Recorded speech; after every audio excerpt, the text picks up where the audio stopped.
Pinaaresto na ng Department of Justice si Senator Bato de la Rosa na tinawag itong isang pugante. At live mula sa TV5 Media Center, ang una sa balita, News 5 Justice Correspondent Camille Samonte. Camille, aling law enforcement agency ang inatasang humuli kay Senator Bato?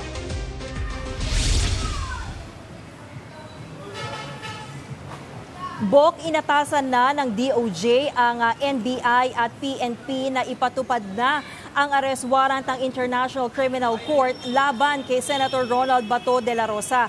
Ayon kay Acting Justice Secretary Frederick Bida, pwede nang ipatupad ang arrest warrant ng ICC dahil walang utos ang Korte Suprema na pumipigil dito. Kung babalikan natin kahapon, ibinasura ng Korte Suprema ang hiling na Temporary Restraining Order o TRO ng kampo ni Senator Bato. Kaya giit ni Secretary Vida, dapat nang dalhin sa ICC si De La Rosa para harapin ang kasong crimes against humanity kaugnay ng mga pagpatay sa war on drugs. Isa si Bato sa pinangalanan ng ICC na co-perpetrator o kasabwat ni dating Pangulong Rodrigo Duterte. Nagsilbing PNP chief si De La Rosa sa ilalim ng Administrasyong Duterte. Bok?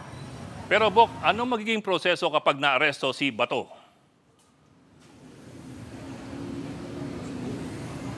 Yes, Bok, tinanong nga natin kay Secretary Vida kung agad bang dadalhin itong si Senator De La Rosa sa The Hague kapag naaresto na siya. Pero tumanggi si Secretary Vida na magbigay ng detalye sa magiging proseso nito. Ang pangunahing layunin daw sa ngayon ay arestuhin si Senator Bato at isuko siya sa ICC. Pakinggan natin ang pahayag ni Secretary Vida.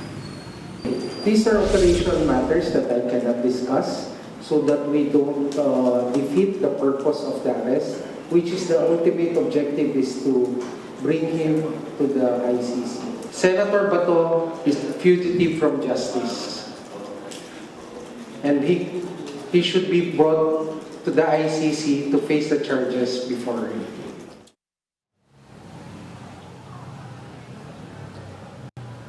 Bok, nagbabala rin si Secretary Vida sa mga individual na magtatangkang tumulong kay De La Rosa para makatakas. Maaari raw silang mapanagot sa batas. Bok?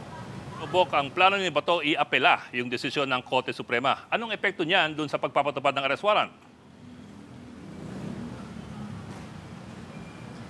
Bok, ayon sa DOJ, karapatan ni Senator De La Rosa na gamitin ang anumang legal na remedyo sa kanyang petisyon. Pero nanindigan ng DOJ sa pagpapaaresto sa senador. Nakabinbin pa rin sa Korte Suprema ang pangunahing petisyon ni De La Rosa at dating Pangulong Duterte. Ito yung petisyon na inihain noong March 2025 na kumekwestiyon sa legalidad ng pakikipagtulungan ng gobyerno sa ICC. Sa kabila niyan, nanindigan si Secretary Vida na valid ang ICC arrest warrant at dapat nang itong ipatupad. Ganyan din ang pananaw ng Office of the Solicitor General na siyang humiling sa Korte Suprema na ibasura ang petisyon ni De La Rosa. Wala na raw legal na balakid sa pagsisilbi ng arrest warrant laban kay Senator De La Rosa. Dagdag pa ng Solgen, nabigo si Senator De La Rosa na patunayan sa Korte Suprema na karapat-dapat siyang protektahan. Ayon naman sa Malacanang, malinaw ang pahayag ng DOJ na maaari nang ipaaresto ang senador. Asahan daw ang karampatang aksyon ng gobyerno na naaayon sa batas. Bok. Eto Bok, anong plano ng kampo ni Bato? Siya ba'y susuko o magtatago? Sa mga oras na sinisikapan natin na makuha yung pahayag ng mga abogado ni Senator De La Rosa, pero nauna nang nilang sinabi na tanging arrest warrant lang na galing mula sa lokal na korte ang kikilalakalin nila at hinihintay rin daw nila ang desisyon ng Korte Suprema sa pangunahing petisyon nila. Nauna na rin sinabi ng mga abogado ni De La Rosa na hindi nila alam kung nasaan ang kanilang kliyente. Yan muna ang latest. Balik sa iyo, Bok. Ulat ni Camille Samonte live mula sa TV5 Media Center. Mga kapatid, Jig Manikad po. Pagdating sa mahalagang balita sa loob at labas ng bansa, dapat una sa lahat, mag-follow at mag-subscribe na sa social media pages ng News 5.